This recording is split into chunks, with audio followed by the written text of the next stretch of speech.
iyada oo la filayo maalinka berri ahaa ee 29 bishani Agasti in doorasho ka qabsoonto ismaamulada Mombasa iyo Kakamega ayaa waxaa ka hadlay qaar ka mid ah guddiga doorashooyinka iyo xuduudaha iyaga oo sheegay in doorashadani ismaamuladaasi ka dhici doonta maalinka berri ahaa ay si nabad ah u qabsoomi doonto isla markaana ammaanka la adkeeyay. sidoo kale waxa ay ugu baaqeen dadka shacabka ahaa in ay si nabadaysan u codeeyaan isla markaana ay ka fogaadaan wax walba oo rabshad ama buuq dhalin kara.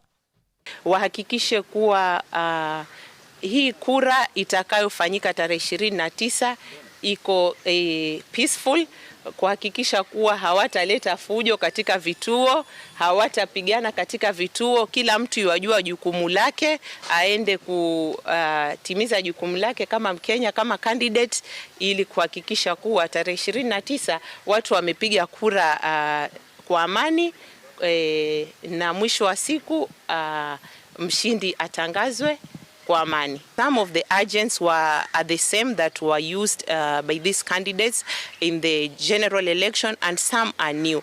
The candidates have a right to bring agents of their own, and they brought the list of their agents with the required documents. They are all aware that they are supposed to come with documents that will enable them to be admitted into the polling stations and the tallying centers.